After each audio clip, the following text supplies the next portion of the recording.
মহান মে দিবস আজ মেহনতি মানুষের অধিকার প্রতিষ্ঠার দিন। 1886 সালের এই দিনে যুক্তরাষ্ট্রের শিকাগো শহরের শ্রমিকরা দৈনিক 8 ঘন্টা কাজের দাবিতে তীব্র আন্দোলন গড়ে তোলেন। বুকের রক্ত দিয়ে নির্ধারণ করেন দৈনিক কর্মঘণ্টা। বিশ্বের সকল শ্রমজীবী মানুষের প্রতি শুভেচ্ছা জানিয়ে শুরু করছি সংবাদ পর্যালোচনা ভিত্তিক RTVর নিয়মিত আয়োজন নিটোল টাটা আজ পত্রিকায়। সঙ্গে আছি ফারজানা তানি। এই অনুষ্ঠানের মাধ্যমে আমরা দেশের উল্লেখযোগ্য জাতীয় দৈনিকের অন্যতম শিরোনামগুলো আপনাদের জানানোর চেষ্টা করি এবং একই সাথে খবরের পেছনের খবর এবং তা নিয়ে বিশ্লেষণ শুনি। সংবাদ বিশ্লেষণে আজকে আমাদের সাথে যুক্ত আছেন সকালসন্ধ্যা.com-এর বিজনেস এডিটর আব্দুর রহিম হারমাসি। জনাব আব্দুর রহিম হারমাসি, আপনাকে শুরুতেই স্বাগত জানাচ্ছি আমাদের আজকের অনুষ্ঠানে। আপনাকেও স্বাগত, দর্শকদের স্বাগত, সবাইকে মহান মে দিবসের শুভেচ্ছা। দর্শক, আমাদের এই অনুষ্ঠানটি ফেসবুকে ও ইউটিউবে সরাসরি সম্প্রচার হচ্ছে। আলোচনা যাওয়ার আগে দেশের প্রধান জাতীয় দৈনিকের শিরোনামগুলো দেখে নেব। আমার হাতে শুরুতেই রয়েছে দৈনিক যুগান্তর। মহান মে দিবস আজ, 53 বছরেও হয়নি জাতীয় মজুরি কমিশন, সংসার চলে না শ্রমিকের, বেঁচে থাকাই চ্যালেঞ্জ। সারা দেশে টানা তাপ প্রবাহের রেকর্ড, সর্বোচ্চ তাপমাত্রা যশোরে 43.8 ও চুয়াডাঙ্গায় 43.7 ডিগ্রি। 30 দিনের তীব্র গরমে প্রাণ ওষ্ঠাগত, হিটস্ট্রোকে 7 জেলায় 8 জনের মৃত্যু। 2-1 দিনের মধ্যে বৃষ্টির আভাস, কমতে পারে তাপমাত্রা। বাড়ল জ্বালানি তেল ও গ্যাসের দাম, শুধু বিদ্যুৎ উৎপাদন ও ক্যাপটিভে বেড়েছে গ্যাসের দাম, নেতিবাচক প্রভাব পড়বে যানবাহন ও শিল্প কারখানায়। দৈনিক সমকাল। জীবন ওলটপালট করে গেল আগ্রাসী এপ্রিল, রেকর্ড ভাঙা তাপপ্রবাহ, যশোরে সর্বোচ্চ 43.8। ঘুষকাণ্ডে শাস্তির মুখে ওসি কাইয়ুম, হচ্ছেন SI। 22 লাখ টাকা ঘুষে এয়ারগান হয়ে যায় খেলনা পিস্তল। বাড্ডা থানা থেকে ছাড়া পায় অভিযুক্ত, আরও 2 পুলিশ সদস্যের বিরুদ্ধে শাস্তির সুপারিশ। মন্ত্রী এমপির অনেক স্বজন মাঠ ছাড়েননি, উপজেলা নির্বাচনের দ্বিতীয় ধাপ, লড়াইয়ে আছেন বিএনপির নেতারাও।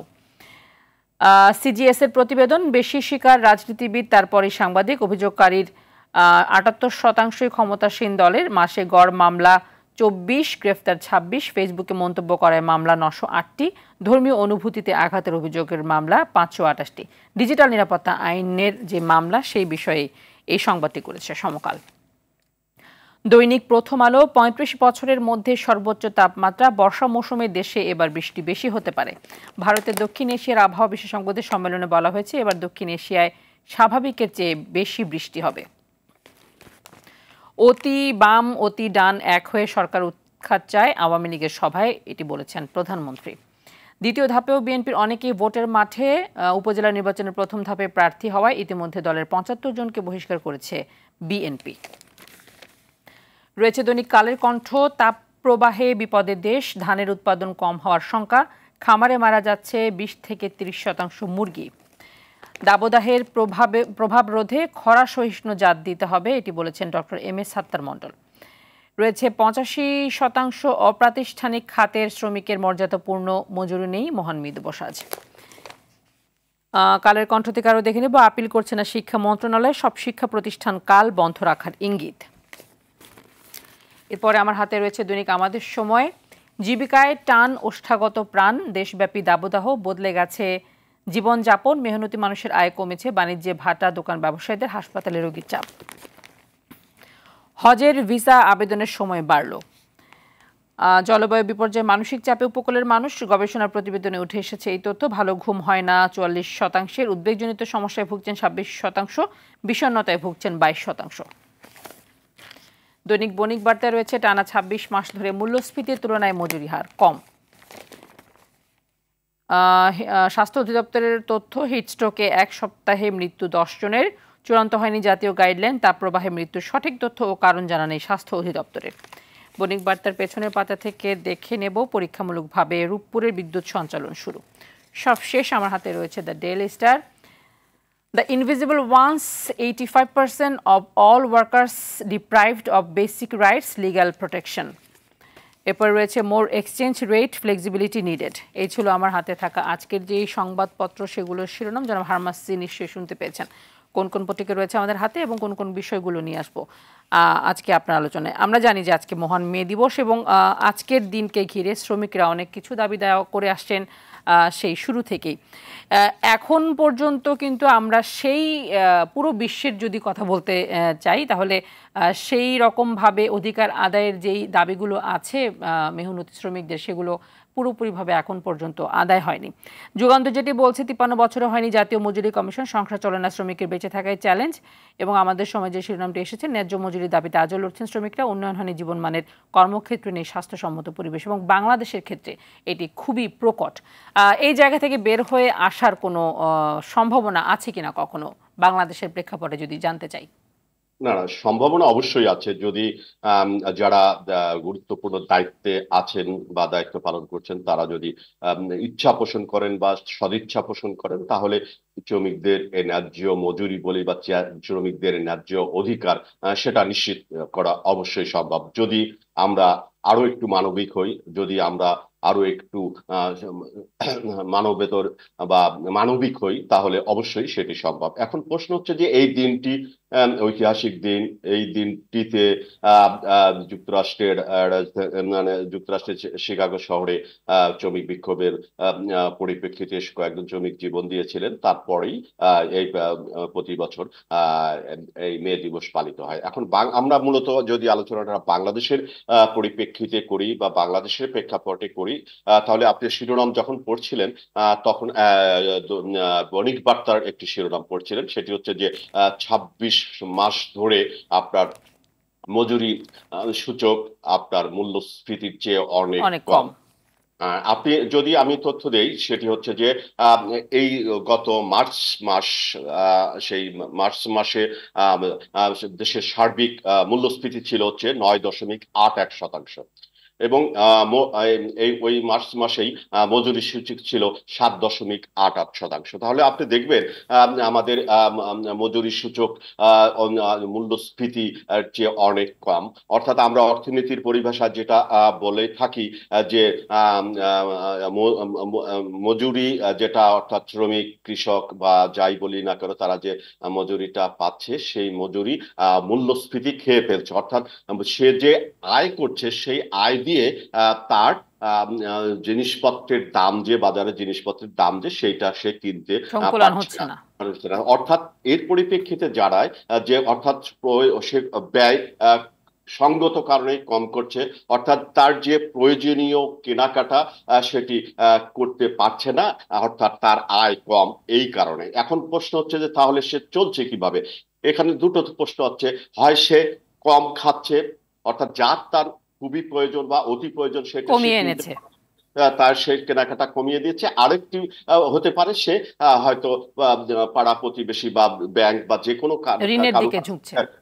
ঋণ নিয়ে সে তার চাহিদাটা পূরণ করছে। এখন প্রশ্ন হচ্ছে যে যে কম খাচ্ছে, বাধ্য হয়ে আয় কম হওয়ার কারণে কম খাচ্ছে, সে কিন্তু তার যে প্রতিদিন যা সে শ্রম ঘন্টা, অর্থাৎ শ্রম দেওয়ার কথা, সেটি সে দিতে পারছে না। এখন চলে আসে যে এই যে আমাদের শ্রমিক বলি বা কৃষক বলি বা মেহনতি মানুষের যেটা ন্যূনতম খাদ্য বা ন্যূনতম ক্যালোরি যেটা প্রয়োজন, সেটা সে ক্যালোরি গ্রহণ করতে পারছে না আর্থিক দৈন্যতার কারণে, তার আয় কম হওয়ার কারণে, তার সঙ্গত কারণে সে তার পূর্ণাঙ্গ পরিশ্রম করতে পারছে না। অর্থাৎ আমার সার্বিকভাবে উৎপাদনেও নেতিবাচক প্রভাব পড়ছে বা উৎপাদনও কম হচ্ছে। এখন প্রশ্ন হচ্ছে যে যদি সে সঠিকভাবে তার কর্মক্ষমতা প্রয়োগ করতে না পারে, তার সার্বিকভাবে সেই দেশের বা বাংলাদেশের প্রেক্ষাপটে যদি বলি, অর্থনীতিতে নেতিবাচক প্রভাব পড়ছে, অর্থাৎ জিডিপি প্রবৃদ্ধি কম হচ্ছে। এখন যেটা আপনি প্রশ্ন করছিলেন, যেটা সেটি হচ্ছে যে এটা সম্ভব কিনা। আপনি হ্যাঁ, আমাদের যে কোনো কারণ বা যে কোনো নানান ধরনের উদ্যোগ বা সরাসরি বলাই যেতে পারে, বর্তমান সরকারের মাননীয় প্রধানমন্ত্রীর শেখ হাসিনার উদ্যোগের কারণে আমাদের যে রপ্তানি আয়ের প্রধান খাত তৈরি পোশাক শিল্পের একটা ন্যূনতম মজুরি কাঠামো আছে। যদিও বিভিন্ন সময়ে এটা নিয়ে শ্রমিক অসন্তোষ আছে, তারা বেশি দাবি তুলেছে, তার পরিপ্রেক্ষিতে একটা আলোচনার মাধ্যমে কম হোক বা সমঝোতার মাধ্যমে একটা মজুরি ঠিক করা হয়েছে। কিন্তু আপনি যদি সার্বিকভাবে অন্য পেশায়, অন্য শ্রমিক বা অন্য পেশায় যারা নিয়োজিত আছে, তাদের কিন্তু কোনো ধরনের মজুরি কাঠামো এখনো ঠিক করা হয়নি, বা তারা মানে যে কোনো ভাবেই হোক না কেন, তারা সেই রকম সুনির্দিষ্ট নির্দিষ্ট কোনো কাঠামোর মধ্যে তাদের বেতন কাঠামো পায় না। এখন যেভাবে একটি আলোচনা হয়েই থাকে বিভিন্ন সময় আমরাও দেখতে পাই বা খোঁজ খবর নিলে বা গ্রামে গঞ্জে গেলে দেখতে পাই যে হ্যাঁ, আপনার মজুরি এখন বিশেষ করে কৃষি মজুরির চাহিদা একটু বেশি, বা কৃষি মানে কৃষি মজুরিতে মানে মোটামুটি ভালো একটা মজুরি পায়। কিন্তু প্রশ্ন হচ্ছে যে যে মজুরিটা হয়তো তার বেড়েছে, সেই মজুরিটা চেয়েও কিন্তু আমি যে আলোচনাটা পূর্বে করছিলাম, তার জিনিসপত্রের দাম মূল্যস্ফীতি কিন্তু অনেক বেড়ে গিয়েছে। এখন যেটা দাঁড়াচ্ছে, এই যে আপনি তাপদাহ বলি বা দাবদাহ বলি, এই যে কঠিন একটি সময়ে, এই যে যে এপ্রিলটা পার হয়ে আসলাম, আমরা জানি না বৃষ্টির আভাস শুনতে পাচ্ছি কবে বৃষ্টি হবে। এই এই কঠিন পরিস্থিতিতে বা এই দাবদাহে বা তাপদাহের মধ্যে যেভাবে শ্রমিক বলি কৃষক বলি তারা কাজ করছে, কি মানে পরিশ্রম করছে, মানে কত কিভাবে কষ্ট করছে, এই এই এই কষ্টের পরিশ্রমের যদি সঠিক মূল্য তারা যদি না পায়, এই সময়টাতেও কি আমরা মানে একটু মানবিক হতে পারি না? বা যে যে শ্রমিকটি তার যে মানে মালিকের প্রতিষ্ঠানে কাজ করছে, সে একটু যদি মানবিক হতো, হয়তো এক সপ্তাহের জন্য বা 15 দিনের জন্য যদি এই যে কঠিন সময়ের জন্য যদি একটু মানবিক হয়ে একটু তার মজুরিটা বাড়িয়ে দিত, বা সরকারি থেকে যদি কোনো ধরনের ইনসেনটিভ নিত, অর্থাৎ আমরা তার যে প্রয়োজনীয় পণ্য চাল বা অন্য পণ্য যদি একটু কম দামে সরবরাহ করা যেত, তাহলে কিন্তু আমরা সরকারের দিক থেকে বা ওই মালিকের দিক থেকে একটু মানবিক আচরণ দেখতে পেতাম। কিন্তু সত্যিকার অর্থে আমরা এই ধরনের মানবিক আচরণ বা মানবিক দৃষ্টিকোণ আমরা আগেও লক্ষ্য করিনি, এখনো করছি না। আমি আপনার এই অনুষ্ঠানের মাধ্যমে একটু বিনীতভাবে শিল্প প্রতিষ্ঠানের মালিকদের বা সরকারকেও এই বিষয়ে কি কোনো উদ্যোগ গ্রহণ করা যায় কিনা, যে এই যে কঠিন সময় কঠিন ভাবে পরিশ্রম করে দেশের অর্থনীতির চাকা সচল রাখছে কৃষক বলি, শ্রমিক বলি বা মেহনতি মানুষ, তাদের জন্য একটু 1 মাসের জন্য হোক বা 15 দিনের জন্য হোক বাড়তি কোনো প্রণোদনা দেওয়া যায় না? আমরা কিন্তু বিভিন্ন সময় দেখে থাকি তৈরি পোশাক শিল্পেও বলি বা বিভিন্ন খাতে বা বিভিন্ন শিল্পে কিন্তু নানা ধরনের প্রণোদনা আমরা দেখতে পাই, বাড়তি প্রণোদনা। কিন্তু আমার প্রশ্ন হচ্ছে যে এই কঠিন সময় কি আমরা এই আমাদের যারা অর্থনীতির চাকা সচল রাখছেন এই কৃষক শ্রমিকদের কি বাড়তি কোনো প্রণোদনা দিতে পারি কিনা? তাহলে কিন্তু আমরা এই যে মে দিবস যেটা পালন করছি তার কিছুটা হলেও সার্থকতা আমরা দেখতে পাবো। আমরা হ্যাঁ, আমরা যদি আজকে এই সময়টা যখন আমরা আলোচনা করছি, আমরা যখন যদি প্রেস ক্লাবের যে দিকে যাই বা ওই সমস্ত এলাকা যাই, তাহলে আমি মেহনতি শ্রমিকদের আন্দোলন সংগ্রাম, তাদের মিছিল মিটিং, লাল পতাকা লাল ব্যানার নিয়ে তাদের মিছিল মিটিং কিন্তু আমরা চোখে দেখতে পাই। কিন্তু এই একদিনে তাদের সেই আন্দোলনের ফসল বা আন্দোলনের যে সুফল, সেটা কিন্তু তারা সারা বছর পায় কিনা সেই খবর কিন্তু আমরা রাখি না। তাই সার্বিকভাবে মে দিবসের আজকের এই আলোচনায় আমরা মালিক শ্রমিক তাদের মধ্যে একটা সুন্দর সম্পর্ক বিরাজ করুক, কি সঙ্গে সরকার যেন তাদের পক্ষ থেকে নানান উদ্যোগ, এই শ্রমিকদের স্বার্থে শ্রমিকদের পক্ষে উদ্যোগ গ্রহণ করা হয়, তাহলে কিন্তু আমরা এই মে দিবসের সার্থকতাটা দেখতে পাবো। এটাই আপনি এই প্রসঙ্গ শেষ করার আগে আমি আরেকটি বিষয় যুক্ত করতে চাই। যুগান্তরের সংবাদটিতে যেটি বলা হয়েছে, আয় কম, বাড়ছে বেকারত্ব, সার্বজনীন রেশনিং পদ্ধতি চালুর দাবি শ্রমিক নেতাদের। আর মালিক পক্ষ বলছে শ্রমিক নয়, বাইরে থেকে ইউনিয়নের কলকাঠি নাড়ে। এই যে মালিক পক্ষের, আমরা যখনই কোনো শ্রমিকদেরকে রাস্তায় নামতে দেখি, আমরা কিন্তু সবসময় একটা কথা, খুব কমন একটি কথা থাকে যে বাইরে থেকে কেউ ইন্ধন দিচ্ছে। এই শ্রমিকদেরও তো আসলে দাবির জায়গাটি রয়েছে। ওনারা যেই দাবিগুলো নিয়ে মাঠে নামছেন, রাস্তায় নামছেন, সেগুলো তো আসলেই তাদেরই দাবি। কিন্তু কেন আমরা বারবার বলি বাইরে থেকে কেউ কলকাঠি নাড়ছে, বাইরে থেকে কেউ ইন্ধন যোগাচ্ছে? এই কথাটা বলার পেছনে কারণ কি হতে পারে? এবং মালিক পক্ষ আসলে কেন এখন পর্যন্ত এত আন্দোলন সংগ্রামের পরেও কেন তারা ন্যায্য মজুরির দেওয়ার ব্যাপারে আসলে একেবারেই মনোযোগী নয়? এই এই ক্ষেত্রে মানে মানে বাইরে থেকে ইন্ধন বা বাইরে থেকে কলকাঠি নাড়ার এই প্রসঙ্গটি বারবার চলে আসে। সেটি হচ্ছে যে বিশেষ করে আমাদের তৈরি পোশাক শিল্প খাতের মালিকরা বা কারখানা মালিকরা এই অভিযোগটি করে থাকেন। কিন্তু আমি যদি সুস্পষ্টভাবে বলতে চাই তাহলে বলতে পারি যে আমার প্রায় 32 বছর সাংবাদিকতার অভিজ্ঞতায় আমি সেই শুরু থেকেই মালিকরা একই অভিযোগ করে আসছেন, কিন্তু কারা কলকাঠি নাড়ছে, কারা ইন্ধন দিচ্ছে, সেগুলো এই কখনো বের হয়ে আসে না। এই বিষয়টি কিন্তু তারা কখনোই পরিষ্কার করে বলেনি। বা যদি সঠিকভাবে কারো বিরুদ্ধে অভিযোগ থাকতো, তাহলে সরকার আছে বা আদালত আছে, আইন আইন আইন শৃঙ্খলা রক্ষাকারী বাহিনী আছে, সেই বিষয়ে তারা অভিযোগ করতেন। কিন্তু তারা অভিযোগ করেই যান, কিন্তু সুস্পষ্টভাবে কখনোই এই সমস্ত লোক মানে ইন্ধন কারা দিচ্ছেন বা কাদের যাদের বিরুদ্ধে অভিযোগ তাদের বিরুদ্ধে কখনোই সুস্পষ্টভাবে কিছু বলেন না।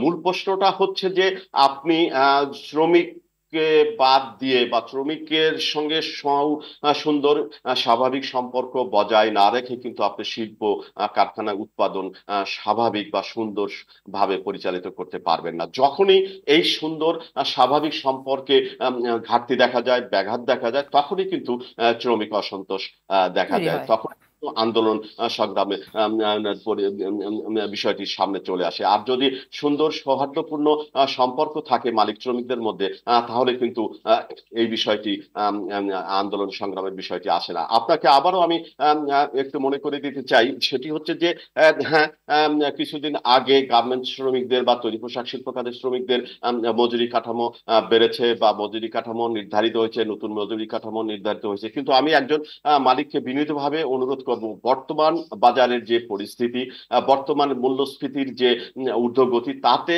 ওই শ্রমিক আপনারা যা বেতন দিচ্ছেন সেটি দিয়ে কি একটি পরিবার দুই মানে তিনজন চারজনের পরিবার চালানো সম্ভব কিনা, সেই বিষয়টির আলোচনা পরিপ্রেক্ষিতে যেটি আমি আবারও উত্থাপন করতে চাই, সেটি হচ্ছে যে আপনি যেটি বলছিলেন রেশনিং ব্যবস্থা।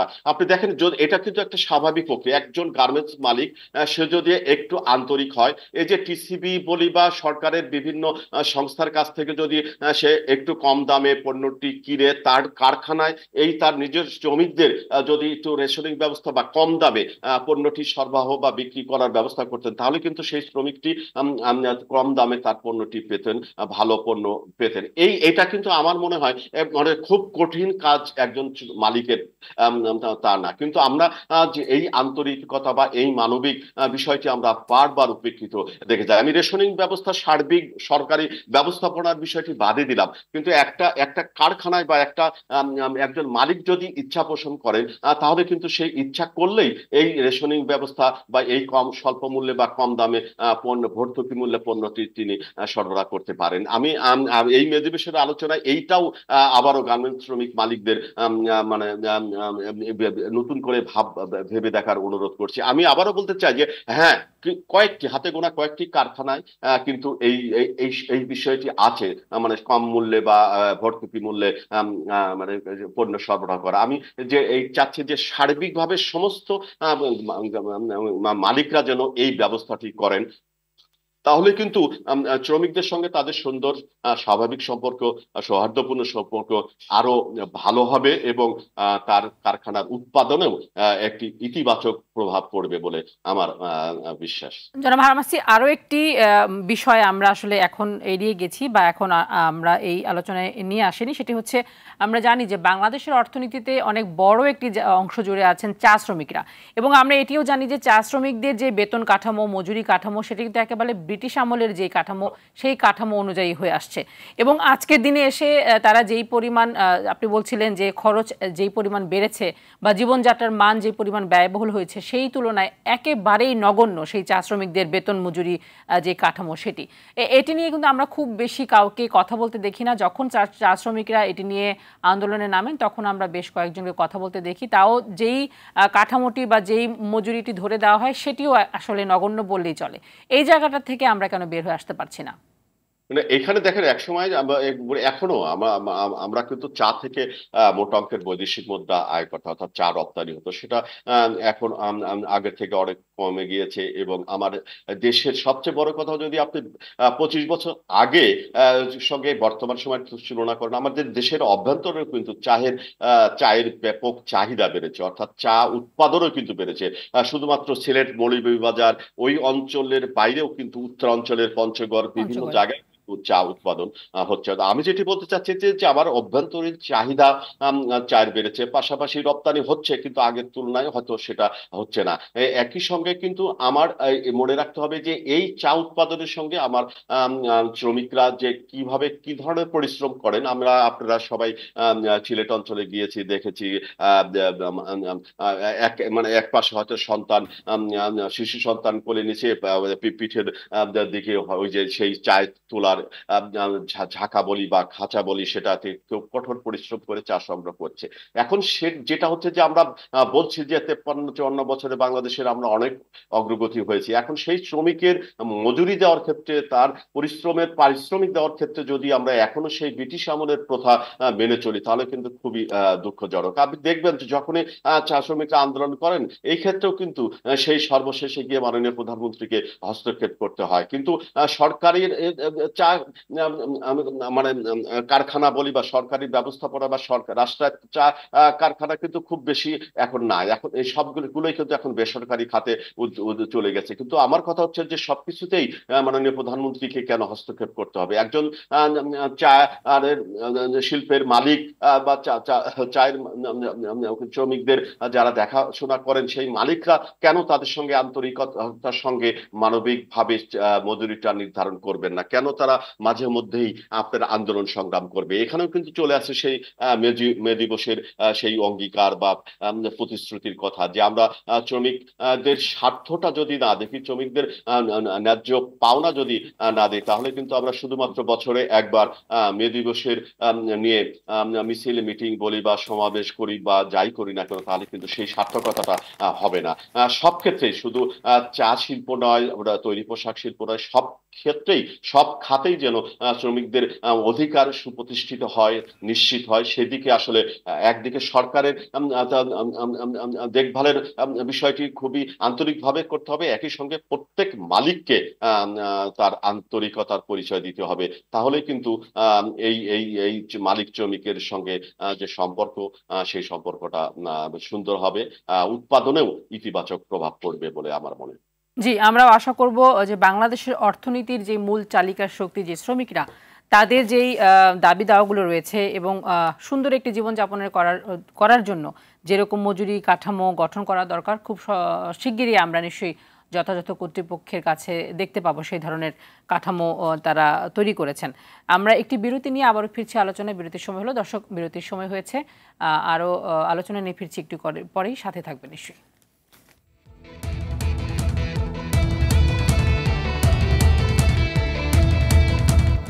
দর্শক, বিরতির পরে আরও একবার স্বাগত জানাচ্ছি আমাদের নিয়মিত আয়োজন নিটোল টাটা আজ পত্রিকা অনুষ্ঠানে। সংবাদ বিশ্লেষণে আমাদের সাথে যুক্ত আছেন সকালসন্ধ্যা.com-এর বিজনেস এডিটর আব্দুর রহিম হারমাসি।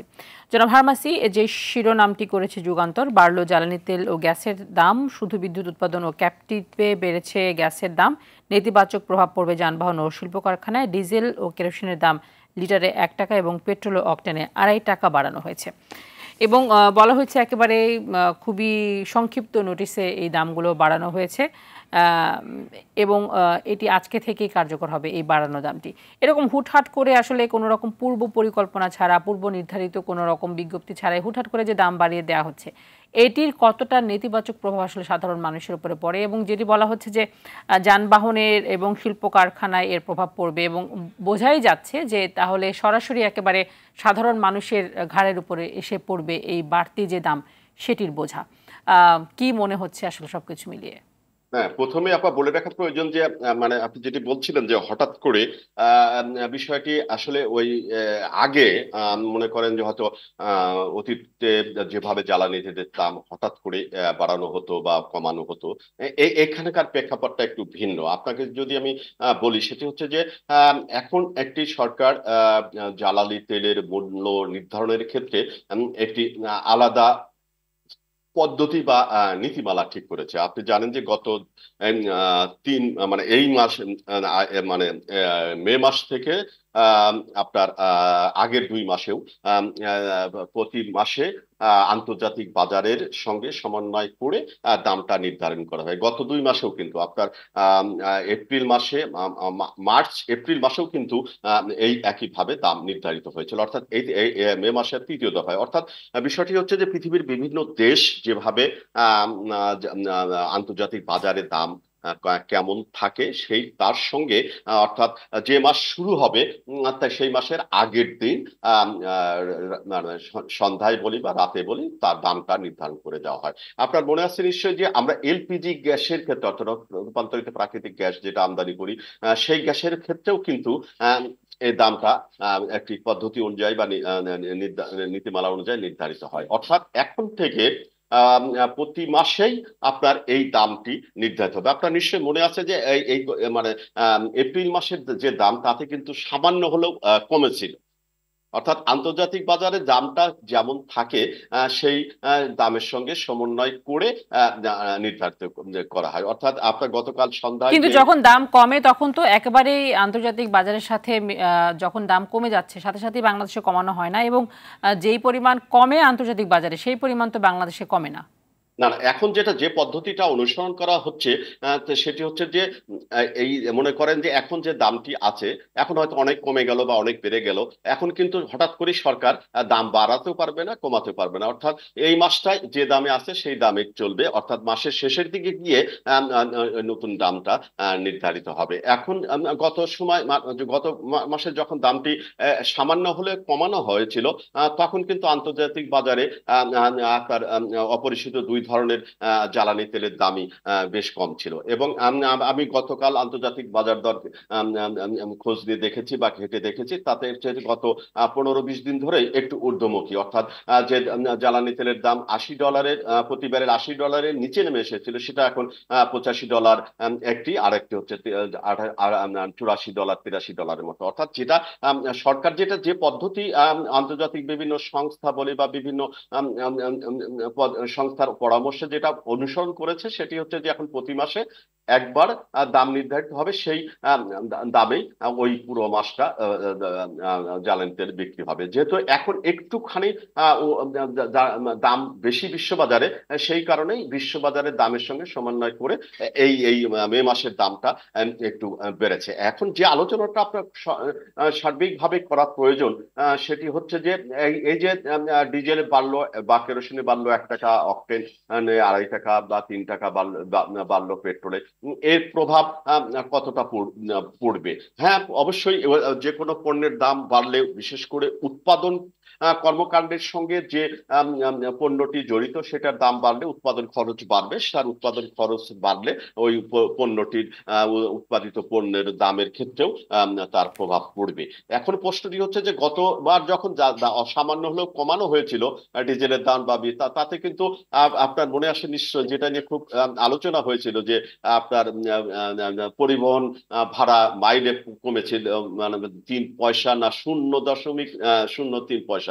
তার অর্থাৎ ওই সময় কিন্তু বাজারের মানে পরিবহনের ভাড়ার ক্ষেত্রে তেমন কোনো ধরনের প্রভাবই পড়েছিল না। এখন দেখা যাক যে এখন তো বাড়ানো হলো ডিজেলে 1 টাকা বা অকটেনের সামান্য কিছু, এখন নতুন করে ভাড়া কত বাড়ে, এটা হচ্ছে মূল আলোচনা। অর্থাৎ আপনি যেটা তুলেছিলেন যে আমাদের এখানে যে পণ্যটির দাম আন্তর্জাতিক বাজারে যতটা বাড়ে ততটা এখানে তার চেয়ে বেশি বাড়ে কিনা, বা যতটা কমে তার সঙ্গে সমন্বয় ততটা কমানো হয় কিনা, বা যে পণ্যের দাম যতটুকু বাড়লো তার সঙ্গে সমন্বয় করে পরিবহন ভাড়া নির্ধারিত হয় কিনা, এটা হচ্ছে মৌলিক প্রশ্ন। এই ক্ষেত্রে সরকারের সুনির্দিষ্ট মাপকাঠিও থাকা প্রয়োজন। যখনই জ্বালানি তেলের দাম বাড়বে বা কমবে তার সঙ্গে যেভাবে আমরা সমন্বয় করি ওইভাবেই যেন পরিবহন ভাড়াটাও ওইভাবে নির্ধারিত হয় না। কিন্তু আমরা জ্বালানি তেলের দাম বাড়ে কমে এমন পরিস্থিতি দেখি, কিন্তু যানবাহনের পরিবহনের যে ভাড়া সেটি বাড়লে তো একবার আর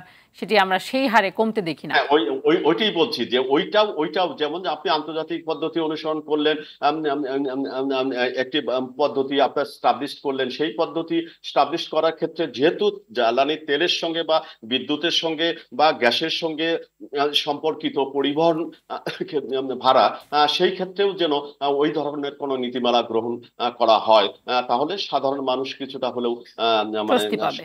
তো স্বস্তি পাওয়ার তো বিষয় নয়, কারণ সাধারণত কমবে বলে মানে নেই, মানে সীমিত আকারে মানে সহনীয় মানে থাকবে তাদের মানে যে মানে পরিবহন খরচটা আর কি, পরিবহন ব্যয়টা আর কি। এই কারণ খুব হয়তো একবার একটু কমেছে, ওই যে আপনি বললাম 3 পয়সা বা কি, কিন্তু সাধারণত আন্তর্জাতিক বাজারে কোনো পণ্যের দাম বেশি কমবে এটা প্রত্যাশিত প্রত্যাশা করা কোনো মানে হয় না। কারণটা হচ্ছে কি, আপনি দেখবেন এলপিজি গ্যাসের দাম যখন থেকে নির্ধারিত হওয়া শুরু হয়েছিল, তারপর থেকেই কিন্তু প্রতিবারই বাড়ছে বাড়ছে বাড়ছে, কিন্তু কমা কিন্তু একবার মাত্র আমার যতটুকু মনে পড়ে সামান্য কমেছিল, কিন্তু কমার খুব বেশি দেখতে পাচ্ছি না। হ্যাঁ, গতবারে জ্বালানি তেলের দাম সামান্য কমেছিল, কিন্তু আগামীতে খুব বেশি কমবে এই প্রত্যাশা করা বোধহয় ঠিক হবে না আর কি। আমার আমার আন্তর্জাতিক প্রেক্ষাপটটা বিশ্লেষণ করে এটাই মনে হয় আর কি। জি, বাংলাদেশের এখন যে পরিস্থিতি আমরা জানি যে গরমে একেবারে নাভিশ্বাস অবস্থা সবারই, এবং শুধুমাত্র মানুষের নাভিশ্বাস অবস্থা তা নয়, এটি একেবারে সরাসরি গিয়ে আমাদের অর্থনীতিতে প্রভাব ফেলছে। আমাদের সময় যে শিরোনামটি করেছে 52 বছরের মধ্যে সর্বোচ্চ তাপমাত্রা রেকর্ড, 31 দিন ধরে দাবদাহ, 76 বছরের রেকর্ড, 24 ঘন্টা হিট স্ট্রোকে 8 জনের মৃত্যু, কালীগঞ্জে বেঁকে গেছে রেল লাইন, 17 অঞ্চলে তাপমাত্রা 40 ডিগ্রির ওপরে। কালের কণ্ঠ বলছে তাপপ্রবাহে বিপদের দেশ, ধানের উৎপাদন কম হওয়ার শঙ্কা, খামারে মারা যাচ্ছে 20 থেকে 30% মুরগি। এই অবস্থায় আসলে বড় কোনো অর্থনৈতিক লোকসানের দিকে যাচ্ছে কিনা আমরা? না, অর্থনীতিতে ক্ষতি তো মনে মানে হবে, এটা আমরা আমি শুরুতে কিন্তু একটু ইঙ্গিত দিয়েছিলাম যে আপনি যদি ঠিক মতো পরিশ্রমটা বা আপনার উৎপাদন কর্মকাণ্ড যদি সঠিকভাবে পরিচালিত না হয়, তাহলে উৎপাদিত পণ্যের ক্ষেত্রেও নেতিবাচক প্রভাব পড়বে। আপনি যদি একজন শ্রমিক তার আম, মানে শতভাগ কর্মদক্ষতা যদি প্রয়োগ করতে না পারেন, বা শ্রমিকের বাইরেও যে আমরা বেসরকারি অফিস বলি বা বেসরকারি শিল্প কারখানায় যে কর্মরত অন্যান্য কর্মকর্তা পর্যায়েও যারা আছেন, যারা উৎপাদন কর্মকাণ্ডের সঙ্গে জড়িত বা অর্থনৈতিক কর্মকাণ্ডের সঙ্গে জড়িত, তারাও যদি এই তাপদাহ বা দাবদাহ যেটাই বলি না এখন, তার কারণে যদি সে শতভাগ কর্মদক্ষতা প্রয়োগ করতে না পারেন, তাহলে ক্ষেত্রেও নেতিবাচক প্রভাব পড়বে। এখানে দুটো আলোচনা আমরা এই গত 2 দিনে দেখেছি যে দুটি আলোচনা অনেকেই বলছেন, কৃষি অর্থনীতিবিদরাও বলছেন যে বিশেষ করে এখন তো বড় মৌসুম শুরু হাওড়া অঞ্চলে শুরু হয়ে গিয়েছে, অর্থাৎ বোরো ধান ওঠা শুরু হয়েছে। আর বিভিন্ন জায়গায় প্রায় শেষ মানে বোরো ধান উঠার প্রস্তুতি চলছে। অনেক অর্থনীতিবিদ বলছেন যে যদি এই মুহূর্তে মানে যদি একটু বৃষ্টি বেশি হয় বা বৃষ্টি চলে আসে, তাহলে ওই ধানটা ওঠার ক্ষেত্রে একটু মানে নেতিবাচক প্রভাব পড়তে পারে বা একটু ক্ষতি হতে পারে। এবার আমরা জানি অতীতের ইতিহাস থেকে বা অতীত সময় থেকে, আমরা বিশেষ করে হাওড়া অঞ্চলে এখন ধান ওঠাটা শুরু হয়েছে।